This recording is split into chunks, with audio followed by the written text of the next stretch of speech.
একটা লুটের দল আওয়ামী লীগ, চোরের দল আওয়ামী লীগ। আওয়ামী লীগ একটা দুর্বৃত্ত লুটেরা চোর তৈরির কারখানা। যারা বেনজিরকে তৈরি করেছেন, যারা আজিজকে তৈরি করেছেন, তাদেরকে এমনি এমনি যেতে দেওয়া যাবে না। বেগম জিয়া বিদেশ একটা সহায়তা দিয়েছিল 2 কোটি টাকা, সেই টাকা বেড়ে খান নাই, সেই টাকা চুরি করেন নাই, সেই টাকা একটা ব্যাংকে রেখেছিলেন, সেই টাকা 2 কোটি এখন সুদে আসলে 8-10 কোটি টাকা হয়ে গেছে। তাকে প্রায় সারা জীবনের জন্য কারাবাসের সাজা দিয়েছে, কিন্তু বেনজিরের নামে এখনো মামলাও হয়নি।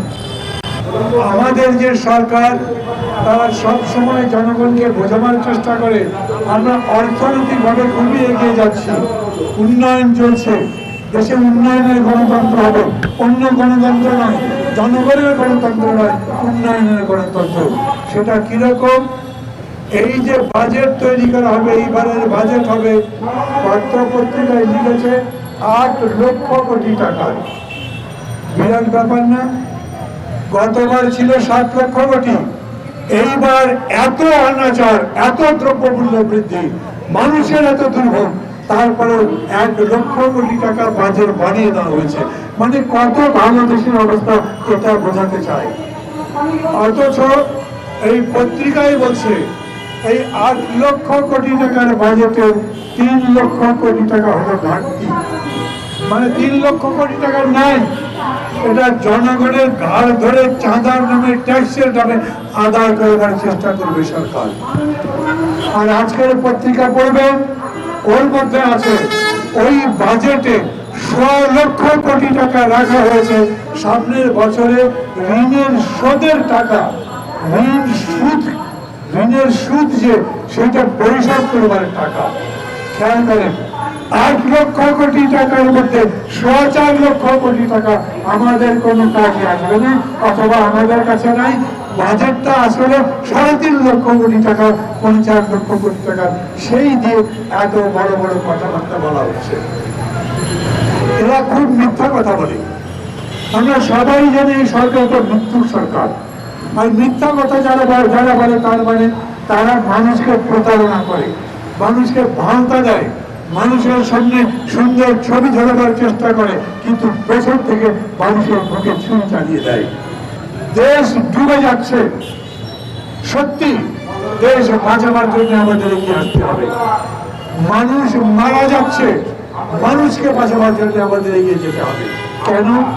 আমি তো আপনাদের কাছে বললাম 8 লক্ষ কোটি টাকার বাজেটের মধ্যে 4.25 লক্ষ কোটি টাকায় আমাদের হয় ঋণ করতে হবে, না হলে শোধ করতে হবে। তাও মূল টাকা নয়, সুদের টাকা শোধ করতে হবে। সেই পরিস্থিতিতে দেশের সার্বিক চিত্র কি? জিনিসপত্রের দাম কেমন বেড়েছে সেটা আপনারা জানেন। জিনিসপত্রের দাম বাড়ছে যে সেটা সরকার স্বীকারও করে না, তবে কিছু কিছু দাম বেড়েছে, এটা কমাবার ব্যবস্থা করা হবে, কিন্তু কোনো দাম কমাতে পারে না।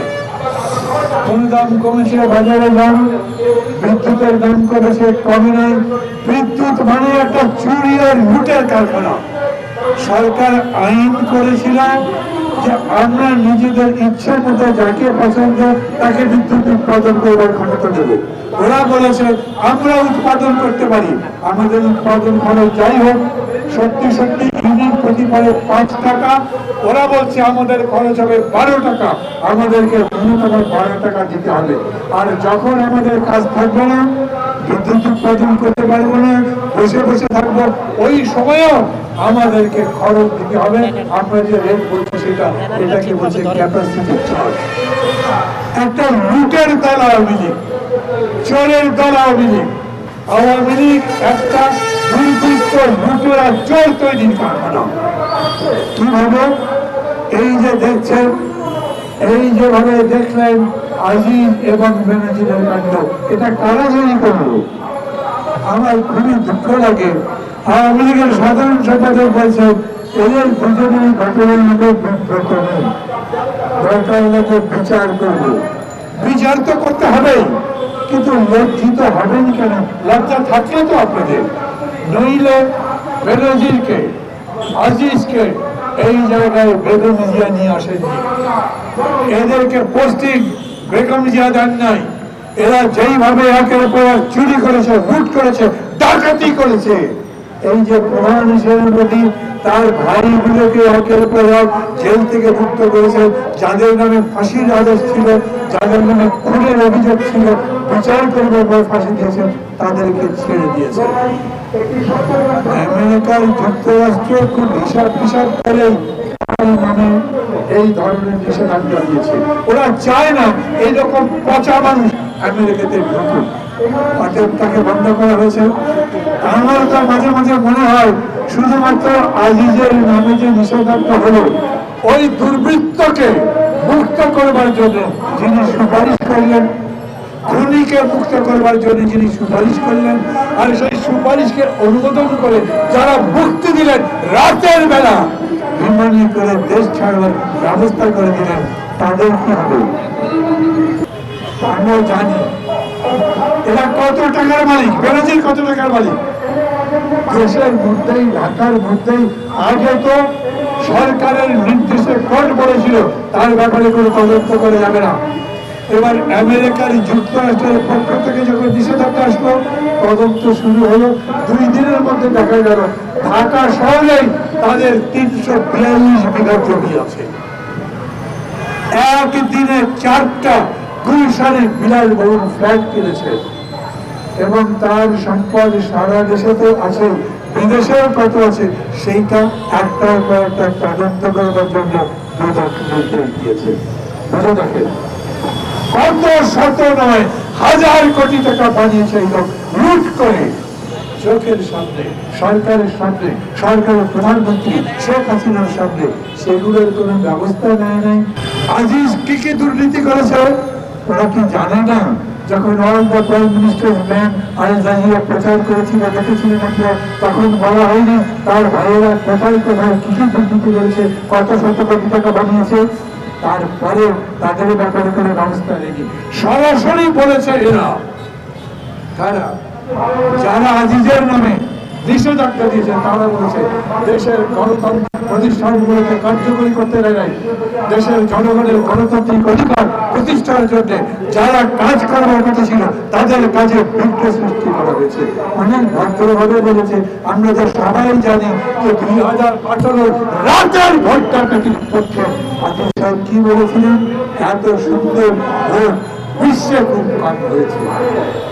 ওদেরকে বানিয়ে নিজের দলের মধ্যে আরো কতগুলো চোর বানিয়েছে। কে যেন টাকলা বুড়োদের কথা বলছিল, কে যেন দরবেশের কথা বলেছে।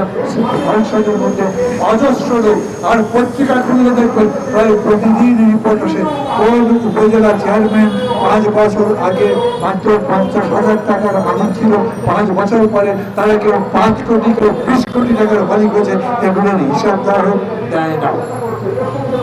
আমি এই জন্য বলি, বেগম জিয়াকে তারা তো জেলে রাখবে, ইশরাককে তারা তো জেলে রাখবে, কারণ বেগম জিয়া আজকে যদি মুক্তি পান সকালবেলা, আমি প্রায়ই বলি, খালি কানে কানে হবে বেগম জিয়া বিকেলবেলা রেস করতে যাবেন, জনগণের উদ্দেশ্যে প্রথম কথা বলবেন, রেস করতে জায়গা দিতে পারবেন না।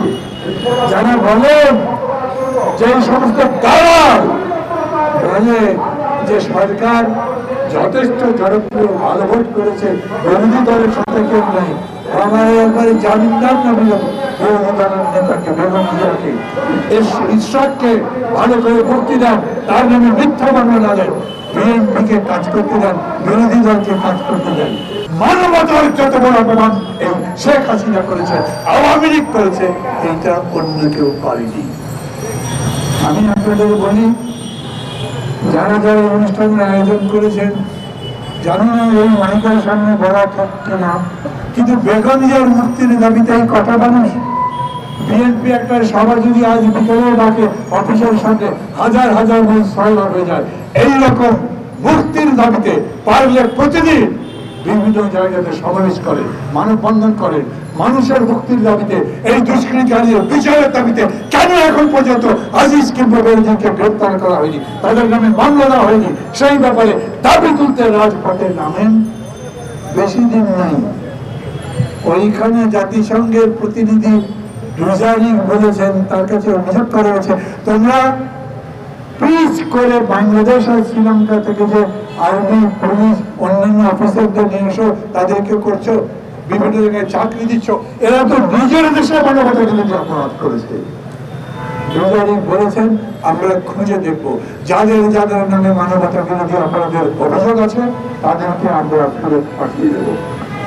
বন্ধু বান্ধব আত্মীয় স্বজন যদি সেনাবাহিনীতে বা পুলিশে থাকে, তাদের খোঁজ নেবেন, তাদের কাছে জিজ্ঞেস করবেন। সবার মধ্যে প্রশ্ন, পুরো সামরিক বাহিনীর বর্তমান করেছে এই লোকটা, তারপরে এইভাবে আবার লোকটা দুষ্কৃতিকারী মানবতা বিরোধী অপরাধী যাদের নামে অভিযোগ আছে। এই যে একটা মানুষ ওই করে মারা গেল না, কে যেন বললেন যে এখন আর আওয়ামী লীগকে খোঁজা হচ্ছে না, ওদের বটি বটি করে টুকরা খোঁজা হচ্ছে। কত হৃদয় বিদারক বিষয়। আমার দেশের মানুষ তো এমপি তো ওকে আমি বলবো না, ওই এমপি নয়, খুব বড় বড় করে বলে 3 বারের এমপি, 3 বারই ভোট ডাকাতি করেছে, ওরা ডাকাতের সর্দার বলে, খুব জনপ্রিয় মানুষ। তো অত জনপ্রিয় মানুষ যদি হয়তো ভোট দেন, ভোটের মতো ভোট দেন, তারপরে জনপ্রিয়তা মাপা যাবে, দেখা যাক। আপনি নিজেই তো এই খোকা সাহেবের কাছে হেরেছিলেন, বলে যাবার তো কারণ নাই। ওই কারণে বলি, লজ্জা নাই, যা ইচ্ছা তাই বলেন, যা ইচ্ছা তাই করছেন, দেশ ধ্বংস হয়ে যাচ্ছে, মানুষ মৃত্যুর দিকে যাচ্ছে। অতএব সবাই এগিয়ে আসে, সত্যি সত্যি দেশ বাঁচাবার লড়াইয়ে, মানুষকে বাঁচাবার লড়াইয়ে আমাদের এগিয়ে যেতে হবে।